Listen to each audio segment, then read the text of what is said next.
አሰላሙ አለይኩም ወረህመቱላሂ ወበረካቱ። ውድና የተከበራችሁ የሱርቱ ቤተሰቦች እንዴት ናችሁ? ሰላም ናችሁ? በያላችሁበት ሰላማችሁን ያብዛልኝ። እኔ ሰላም ነኝ አልሐምዱሊላህ። እናንተ እንዴት ናችሁ? የዛሬ ቪዲዮአችን የሚሆነው አሁን ልትመለከቱላችሁ ቪዲዮ የሮቶ ማስቀመጫ ምን ያክል ብር እንደሚጨርስ ሰራላችኋለሁ ብያችሁ ነበረ እና ብቻዋን ሮቶ ለማስቀመጥ ውጭ ላይ ምን ያክል ብር እንደሚጨርስና ሲቀጥልም ደግሞ ሻወር፣ ሽንት ቤት እንደዚሁም ክሽን ቢቢሲ እናስቀምጥ እንዴት አድርገን ማስቀመጥ እንዳለብን በዝርዝር ማስረዳችሁ ሆነ። እስከ ቪዲዮ መጨረሻ አብራችሁን ቆዩ።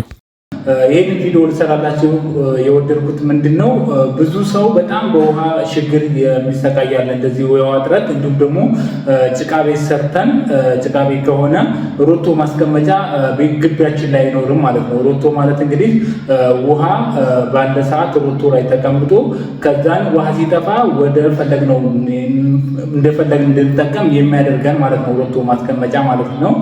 እንግዲህ ሮቶ ማስቀመጫ ብዙ ጊዜ ብዙ ሰው የሚጠቀመው ምንድነው ብሎኬት ቤት ከተሰራ ብቻ ነው እንጂ ጭቃ ቤት ላይ አሁን ሮቶ መስቀል አይቻልም የሚገርማችሁና ይሄንን ሮቶ ማስቀመጫ እንግዲህ ለብቻው ብንሰራው ምን ያክል ብር ወጪ ያስወጣናል የሚለውን በዝርዝር የምነግራችሁ ይሆናል ማለት ነው።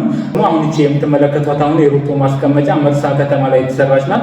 እንግዲህ የቤቱ የግቢው ጫፍ ላይ ማዕዘን ላይ የሰራናት እቺን ቦታው ያስቀመጥናት ማለት ነው። እዚህ ጋር ሰርተናል። ከላይ እንደምታዩት ሮቶ ተቀምጧል። ከውሃ ቧንቧው ወደ ሮቶ የሚወስድ የሚሰቅል ውሃ መስመር ተዘርግቶ ሰጥተን ከሮቶ ደግሞ የውሃ መስመሩ ሻወር ቤት የሻወር ቤት ላይ ያስፈልገናል፣ ውሃ ሽንት ቤት ላይ ያስፈልገናል፣ ክሽን ላይ ያስፈልገናል። ሲቀጥል ደግሞ እጅ መታጠቢያ ቦታ የምናስቀምጥ ከሆነ እዛ ላይ ያስፈልገናል ማለት ነው። ያ ማለት እንግዲህ ውሃ ጠፋ ማለት እዛውም ላይ ደግሞ ቧንቧ አለው፣ የራሱ ቧንቧ የምንጠቀመው ለቤት እየቀዳን እንድንጠቀመው እንደምታዩት ቧንቧ አለው። እዚሁ ላይ ቧንቧውን ከፍተን እንጠቀማለን። ውሃ ጠፋም አልጠፋም ሮቶ እዚህ ስላስቀመጥን በሮቶ ላይ ያለው ውሃ መጠቀም እንችላለን ማለት ነው። ያ ማለት ምንድነው ይሄ የሮቶ መቀመጫ የሮቶ ማስቀመጫ በመስራት የሚያስፈልገን ምንድነው ሮቶ መሬት ላይ ከተቀመጠ ለአደጋ ይጋለጣል፣ ይሰበራል። እንዲሁም ደግሞ ውሃው በቀላሉ ወደምንፈልገው ቦታ ላይ እንዲሄድ አይረዳንም ማለት ነው እና መሬት ከተቀመጠ ቦታ ይይዝብናል። ሲቀጥል ደግሞ ሮቶ እንግዲህ ቶሎ የመሰበር ባህሪ ይኖረዋል ማለት ነው። ልጆች ካሉ እንዲሁም ደግሞ ግቢ ላይ ሌላ የሚንቀሳቀስ ነገር ካለ እንዳይሰበርብን እንደዚህ የምንፈልገው ቦታ ላይ ባዶ ቦታ ላይ ሰርተን እንደዚህ እናስቀምጣትና ከዛ የፈለግነውን ሮቶ መስቀል እንችላለን። 5000 ብንፈልግ 5000 መስቀል እንችላለን።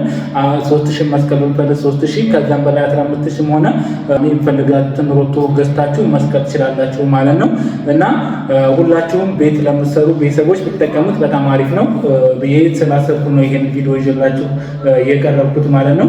እንግዲህ እቺን ሮቶ ማስቀመጫ ለመስራት የሚያስፈልጉን ማቴሪያሎች ትንሽ ነገር ነው። ባለ 12 ብረት እንግዲህ ሁለት ቤርጋ ያስፈልገናል። ባለ 12 ማለት ነው። ባለ 12 ብረት 2100 ብር ነው። 2100 ሲባዛ በሁለት ስናደርግ 4200 ብር እንገዛለን ባለ 12 ብረት። ባለ 10 ብረት ደግሞ አራት ነው የምንገዛው። 4 ሲባዛ በ1500 አንዷን በ1500 ብር እንገዛለን። 4 ሲባዛ በ1500 ስናደርግ 6000 ብር እንገዛለን ማለት ነው ባለ 10 ነው የሆነ። ከዛ ሌላ በመቀጠል የሚያስፈልገን ምንድነው ስታፋ ነው። ስታፋ 10 ኪሎ ያስፈልገናል። ስታፋ 200 ብር ነው። 1 ኪሎ 200 ብር ነው። 10 ሲባዛ በ200 2000 ብር ያስፈልገናል። ጠጠር ነው የምንገዛው። ጠጠር ማለት ይሄ ደቃቁን ማለት 0.2 የላርማታ የሚሆነው ጠጠር እንገዛለን። እሱ ግማሽ ሜትር ኩብ ያስፈልገናል። ግማሽ ሜትር ኩብ 1500 እስከ 2000 ብር ነው። እንዳያከብራችሁ ሊለያይ ይችላል። በ1500 ይዤላችኋለሁ። ጠጠርም እንግዲህ 1500 ብር ብያችኋለሁ። ሽቦ 1 ኪሎ ይበቃናል። ሽቦ 1 ኪሎ ይሄ ጥቁር ሽቦ 300 ብር ነው። ያው 300 ብር ማለት ነው። ሲሚንቶ 5 ኩንታል ያስፈልገናል። 5 ኩንታል ሲሚንቶ በ1500 ብር 7500 ብር ያስፈልገናል ማለት ነው ሲሚንቶ። ሌላ በመቀጠል የሚያስፈልገን እንጨቶች ናቸው። እንግዲህ እንጨት ማለት እነዚህ የምንወጣጥርበት ምናምን ነው። እነሱን እንግዲህ ግቢያችን ላይ ካለን ግቢያችን ላይ የተራረፉትን መጠቀም እንችላለን። ከሌለም ደግሞ መግዛት እንችላለን ማለት ነው። እነዚህን ጣውላ የምናደርግበትና ከላይ ማታ የምንሞላባትና ይሄንን ጣውላ የምናፍንበት እንጨት ነው የሚያስፈልገን። እነዚህን እንጨቶች እንግዲህ 5 ፍሬ ኦልሞስት 6 ፍሬ እንጨቶች እንገዛለን። 6 ብንገዛ በ200 1200 ብር ነው። ቀጫጭን እንጨት ነው የምንጠቀመው። እንግዲህ የእነዚህን ማቴሪያሎች በአጠቃላይ አድርገን ሙሉ ለሙሉ እቃ ግዢ ዝርዝር የሚያስፈልገን ምንድነው? እነዚህ የጠቀስኩላችሁ ማቴሪያል ናቸው።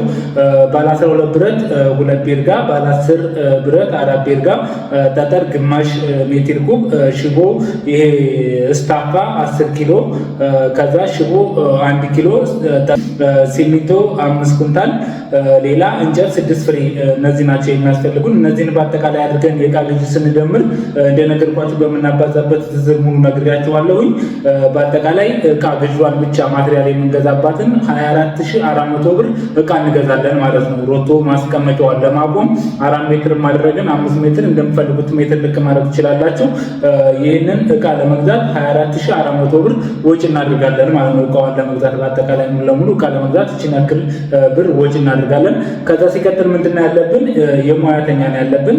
የሙያ እንግዲህ ከመጀመሪያ ጀምሮ እቺን እስከሚጨርስ እስከሚያጠናቅቅ ድረስ 20 ሺህ ብር ነው እኛ የምንሰራው። 20 ሺህ ብር የእጅ ማለት ነው። ሙያተኛ ግንበኛ የሚሰራበት 20 ሺህ ብር 24400 ሲደመር የሙያተኛ 20 ሺህ ብር ስንደምር 44400 ብር ወጪ እናደርጋለን ማለት ነው። ሮቶዋን ለመስራት የሮቶ ማስቀመጫዋን ለመስራት 44400 ብር ወጪ እናደርጋለን ማለት ነው። እዚህ ጋር ላይ ያልደመርኩላችሁ እንግዲህ ምንድነው የትራንስፖርት ነው። ከህንፃ መሳሪያ ማቴሪያሎችን ገዝተን ወደ ቤት የምንወስድበት ማለት ነው። እንግዲህ ወደ ቤት የምንወስድበት ማቴሪያል እንደ ቦታቸው ርቀት ሊወሰን ይችላል። ቅርብም ሆነ ሩቅም ሆነ እንደ ቦታው ርቀት ማለት ነው። ከ500 እስከ 1000 ብር ነው ቢወስድ፣ ከዛ በላይ አይወስድም ማለት ነው። ሌላ ቢስማር ነው እንግዲህ ያላስኩላችሁ። ትናንሽ ነገሮች ስለሆኑ የሚያስፈልጉት ቢስማር ግማሽ ኪሎ 200 ብር ማለት ትችላላችሁ። 44600 ብር ማለት ነው በአጠቃላይ የሚያስፈልገን። ነገር ግን እንደዚህ አንዳንዴ እንደዚህ በወኪል የምታሰሩ ቤተሰቦች ያው የሚያሰራ ሰው አንዳንድ ነገር ስለሚያስፈልገው እስከ 50 ሺህ ብር ወጪ እናደርጋለን ብላችሁ ብትይዙት እንግዲህ ይሄንን እኛ ራሳችን ቁመን ስለሰራ ነው ይሄን ያክል ብር የወሰደው ማለት ነው። እና እንግዲህ ሌላ ሰው ደግሞ ሲያሰራ ደግሞ የትራንስፖርት ምናምን አንዳንድ ነገሮች ስለሚኖር እንደዚህ 5000 ምናምን ብሩን ለአንዳንድ ወጪ ብትይዙት 50 ሺህ ብር ይዛችሁ የሮቶ ማስቀመጫዋን መስራት ትችላላችሁ ማለት ነው። የሮቶ ማስቀመጫ እንግዲህ ቤታችን ላይ ሰራን ማለት ውሃ ሄደች አልሄደች ከማለት ግልግል እንላለን ማለት ነው። በጣም በተመቻቸ በዘመናዊ አኗኗር እንኖራለን ማለት ነው። ሌላ ቤት እንግዲህ በብሎኬት ቤት ተሰርቶ ሮቶ ማስቀመጫ በብሎኬት ቤት አናቱ ላይ ተቀምጦ የኛ ደግሞ እንጨት ቤት ሆኖ ደግሞ የሮቶ ማስቀመጫ የለውምና ጭቃ ቤት እንጨት ቤት ስለማያስቀምጥ ሮቶ ማስቀመጫተን ውሃ ሲጠፋ በውሃ እንሰቃይ ማለት ነው። እንደዚህ በበርሜል እያስቀመጥ በርሜል ላይ ምናምን ተናነለም እየጠለቅ ምናምን አንጠቀም። ሻወር ቤትም ሆነ ማንኛውም ሰዓት ላይ ልክ ውሃ እንዳለ ውሃ ቢጠፋም ቢኖርም ዘና ብለን መጠቀም እንችላለን ማለት ነው።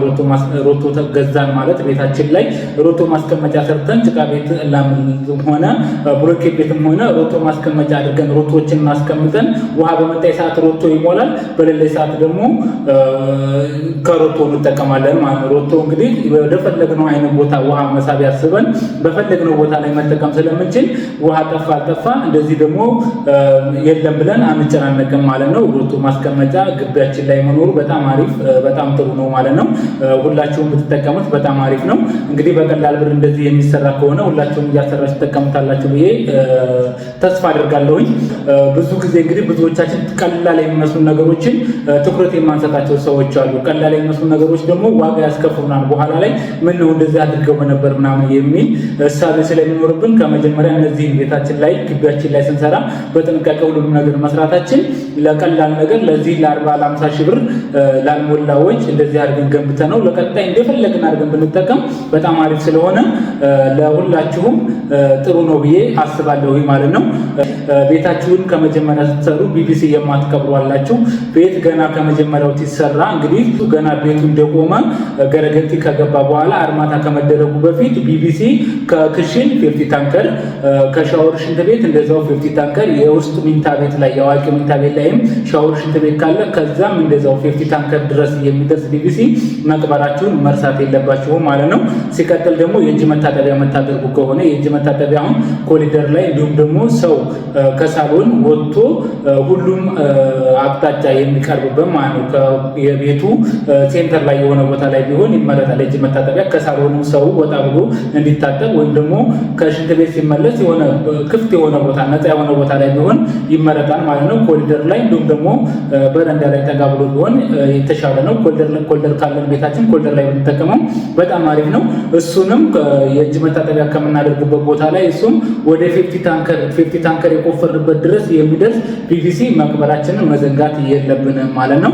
ያንን ስናደርግ ምንድነው በኋላ ስንረክበው መጨረሻ ላይ ቤታችንን ጨራርሰን ካለቀ በኋላ ስለሆነ ይሄ የሚረከበው መጨረሻ ላይ ስንረክብ አንሸገር ማለት መጀመሪያ ስላለ እዛው ላይ መረከብ ብቻ ነው የሚጠበቅብን እንጂ በኋላ የእጅ መታጠቢያ እንፈልጋለን አርማታ እናፈርስም። ሲቀጥል ደግሞ ሴራሚክ እናፈርስም። ሽንት ቤትም ቆርቁረን እንደዚህ ግቢ አናበላሽም ማለት ነው። ከመጀመሪያ በጥንቃቄ መስራታችን ለቀጣይ ስለሚጠቅመን ቀጣይ የምንጠቀመው ነገር የተመቻቸ እንደሆንልን ከመጀመሪያው እንደዚህ ማድረጋቸውን መርሳት መቻል የለባችሁም ማለት ነው። እንደነዚህ አይነት ዋስትና ወስዶ በራሱ ኃላፊነት ማን ይሰራልናል? በቃ እኛ ውጭ ሀገር ነው ያለንና ብሩን እያገኘን ብራችንን በስነስርዓት የሚሰራልንና የምንፈልገውን ስራ የሚያሰራልን ሰው የለም ብላችሁ ለምትጨነቁና ለምታስቡ ቤተሰቦች ወደዚህ ቻናል ጎና ማለት ትችላላችሁ። አማናውን ወስደን በራሳችን እንደ ራስ ሆነን እንደ ቤተሰብ እንደ ወንድም ሆነን ሰርተን እናስረክባቸዋለን ማለት ነው። ከመጀመሪያ ጀምሮ እስከ መጨረሻ ፊኒሽንግ ስራ ድረስ አገልግሎት ስለምንሰጥ ማንኛውንም የቤት ስራ ዘርፍ ቢሆን በወሎ አካባቢ እየሰራን እንገኛለን ማለት ነው። ቤታቸውን ከመጀመሪያ ጀምሮ ማስራት ለምትፈልጉ ደውሉልን። ከመጀመሪያ ጀምሮ እኛ መስራታችን የሚጠቅመው ምንድነው ቀጣይ የሚያስፈልጉ ነገሮችን ቀጣይ ያስፈልገዋል ብለን ከመጀመሪያ ጀምረን ለቀጣይ እንዲመች እያደረገ የስራ ስለምንሄድ መጀመሪያ የምንሰራው ስራ ለቀጣይ ስለሚመቻችልን የመጀመሪያ ስራችንን በጥንቃቄ መስራት የቀጣይ ስራውን ያቀልልናል። ሲቀጥል ደግሞ ቤታችንን እየሰራ ነው በይል ሰዓት ቀጣይን ታሳቢ አድርገን እየሰራ ነው በይል ሰዓት ውበት ይኖረዋል፣ ጥንካሬ ይኖረዋል፣ እንዲሁም ደግሞ ለመኖር ምቹ ይሆንልናል ማለት ነው። እና እንደነዚህ አይነት ስራዎችን ማሰራት ስለፈለጋችሁ እየደወላችሁ ማናገር ትችላላችሁ። ቪዲዮው ለብዙ ሰዎች ሊያስተምር ስለሚችል እናንተ ሰምታችሁ እናንተ ጋር እንዲቆይ አታድርጉ፣ ሼር አድርጉላቸው ለሌሎችም ማለት ነው። ለፍተውና ደግሞ የሚሰሩትን ቤት በጥንቃቄ እንዲሰሩ ያደርጋቸዋል ማለት ነው። ይህንን ሼር አድርጉላቸው። እንግዲህ ከዛሬ ቪዲዮአችን የምንማረው ምንድነው ሮቶ ማስቀመጫ ግቢያችን ላይ መስራት እንዳለብን እንማራለን ማለት ነው። ምን ማቴሪያሎች እንደሚያስፈልጉ በጥቅሉ ነግሬያቸዋለሁ። ሲቀጥል ደግሞ በቶታል ደግሞ ምን ያክል ብር ያስፈልጋል የሚለውን ስንወስድ ደግሞ ይሄ 44600 ብር ያስፈልገናል። እንደዚህ ለእናንተ ደግሞ አንዳንድ ትራንስፖርት ሩቅ ከሆነ እንዲሁም ደግሞ የሚያሰራላችሁ ሰው ከሆነ ለነሱ አንዳንድ ነገሮች ብትይዙ 50 ሺህ ብር በ50 ሺህ ብር ያርጋችሁ ይቺን የሮቶ ማስቀመጫ መስራት ትችላላችሁ ማለት ነው። በቀላል ብር እንደዚህ የሮቶ ማስቀመጫ ሰርታችሁ በኋላ አጠፋ አልሸገር ከሚል ትገላገላላችሁ ማለት ነው። ሌላ ቤታችሁን ስትሰሩ ክሽን ላይ ሻወር ቤት ላይ እንዲሁም ደግሞ እጅ መታጠቢያ ላይ መጀመሪያ ቢቢሲ ወደ ሻወር ቤት ወደ ሴፍቲ ታንከር ወደሚሆንበት ቦታ ላይ ቢቢሲ መቅበራችሁን መርሳት እንደሌለባችሁ ያስተምራችኋል ማለት ነው። ቪዲዮውን ሰምታችሁ እንደምትጠቀሙበት ተስፋ አድርጋለሁ። እስከ ቪዲዮ መጨረሻ አብራችሁ ስለነበራችሁ ከልብ አመሰግናለሁ። ወሰላሙ አለይኩም ወረህመቱላሂ ወበረካቱ።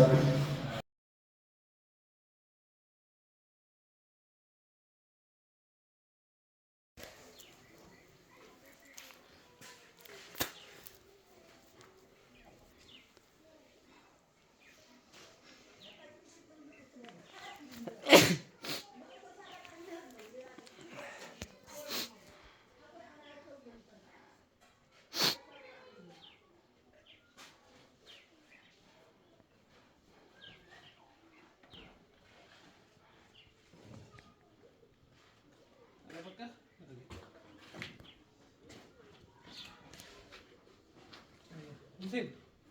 Aí, Andy. Master Power.